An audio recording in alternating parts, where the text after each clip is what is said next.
A very good morning, all of you. My name is Sanjeev Roy, and I'm here on behalf of Minds Club IAS to present before you a very important topic from polity point of view for both the examination UPSC and BPSC.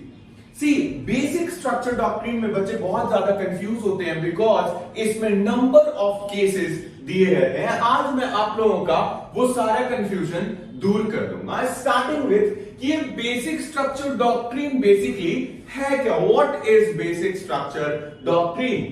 तो सबसे पहले तो आप ये समझ लो कि वो core values of the constitution जिसको कि हम अमेंड नहीं कर सकते हैं, जिसको कि पार्लियामेंट अमेंड नहीं कर सकता है, उसको हम लोग बेसिक स्ट्रक्चर डॉक्ट्रिन कहते हैं. क्या कहते हैं? वो core values of the constitution जिसको पार्लियामेंट कैन नॉट अमेंड, उसको हम लोग बेसिक स्ट्रक्चर डॉक्ट्रिन कहते हैं. और ये बेडरॉक ऑफ द कॉन्स्टिट्यूशन माना जाता है. ये बात हम सभी को पता है कि बेसिक स्ट्रक्चर कॉन्स्टिट्यूशन जो है उसको अमेंड किया जा सकता है, उसमें चेंजेस किए जा सकते हैं under article 368 of the constitution. All of us must be knowing this.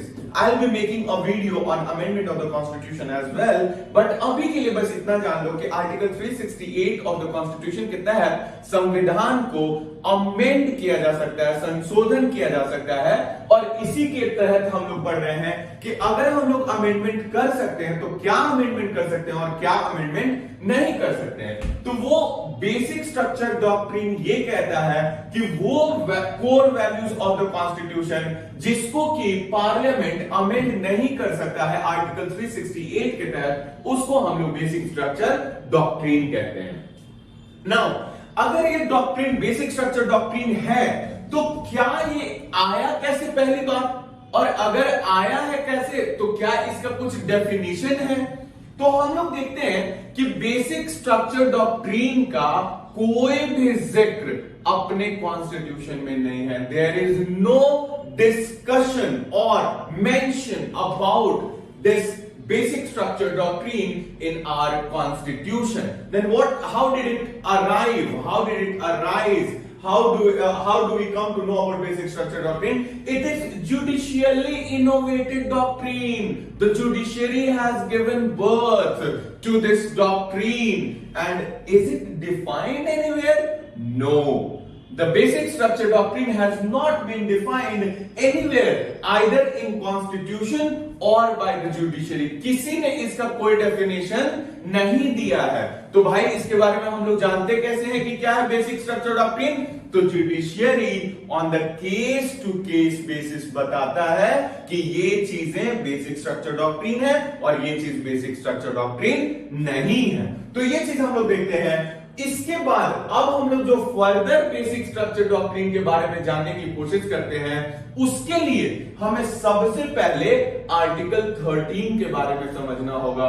अगर आर्टिकल 13 को आप नहीं जानते हैं, बेसिक स्ट्रक्चर आपको समझ में नहीं आएगा. तो what is article 13? We are going to see the next.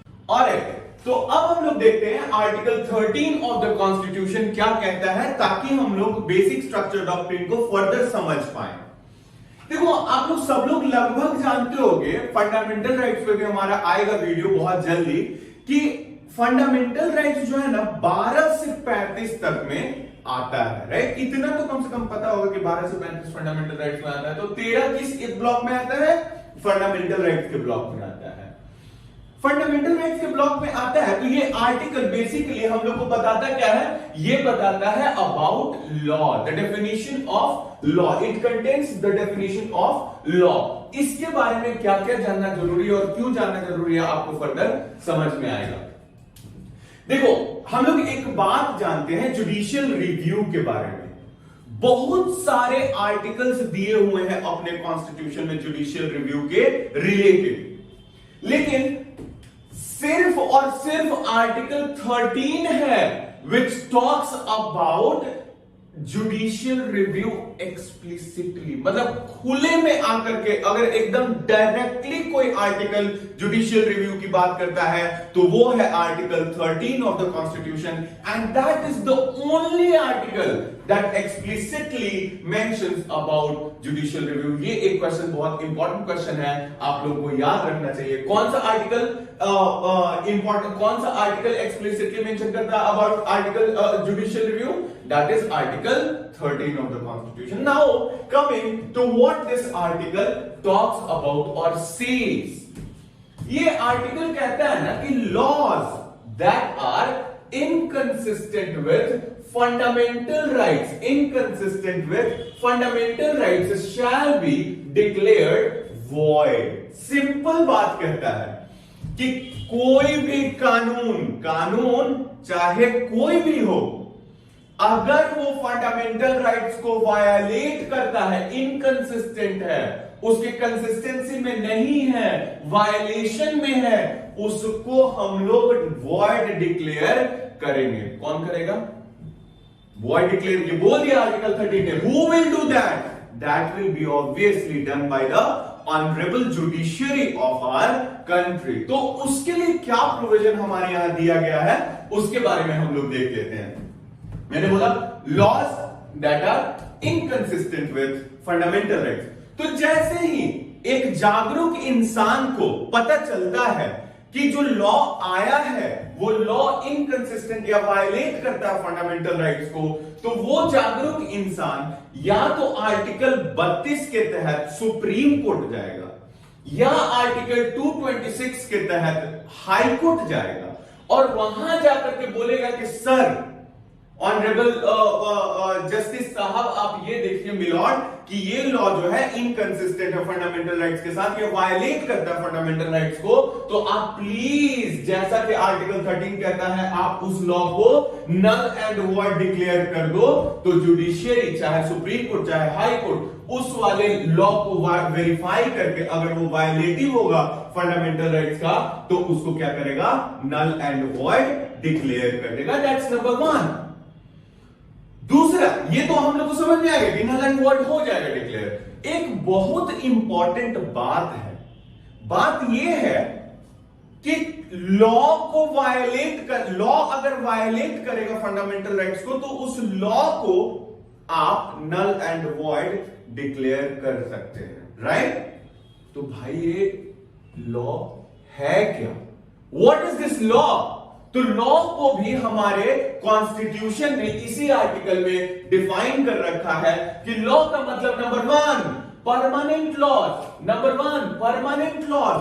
Permanent law मतलब law made either by the parliament of the country और by the state legislatures. State legislature जो लॉ बनाएगा वो लॉ होगा और परमानेंट लॉ होगा, और नहीं तो पार्लियामेंट जो लॉ बनाएगा वो परमानेंट लॉ होगा. दूसरा, टेम्पररी लॉ. टेम्पररी लॉ, आप सब लोग ऑर्डिनेंस का चर्चा सुने होंगे, ऑर्डिनेंस की बातें करी होगी कहीं पे, तो ये ऑर्डिनेंस जो है ना, उसको हम लोग टेम्पररी लॉ कहते हैं.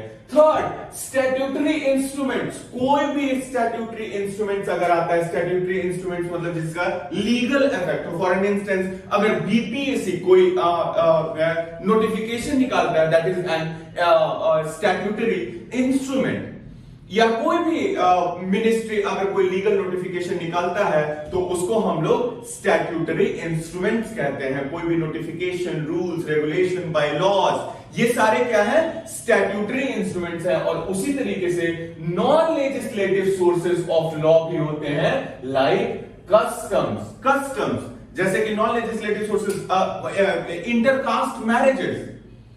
इंटरकास्ट मैरिजेस नहीं करना है, ये कौन बोलता है? कस्टम बोलता है, ये लॉ नहीं बोलता है. तो that also has a effect of law. तो ये चारों चीजें, अगर ये चारों क्या हुआ? लॉ हुआ. चाहे परमानेंट लॉ हो, वो इनकंसिस्टेंट विद फंडामेंटल राइट हो, चाहे ऑर्डिनेंस हो, चाहे फिर स्टैट्यूटरी इंस्ट्रूमेंट्स हो, चाहे फिर non legislative sources of law हो, वो अगर इनकंसिस्टेंट हो विद फंडामेंटल राइट्स, तो हम लोग सुप्रीम कोर्ट जा सकते हैं under article 32, judicial high court जा सकते हैं अंडर आर्टिकल 32, और उनको बोलेंगे कि आप इसको वॉइड डिक्लेयर करो. ये हम लोग कर सकते हैं इन चार के साथ. उसी आर्टिकल में, आर्टिकल 13 में ही एक बात कही गई है 5वें पॉइंट्स में कि CAA is not a law. That means constitution amendment act is not a law. और वही बेसिस बनेगा, वही रीजन बनेगा सारे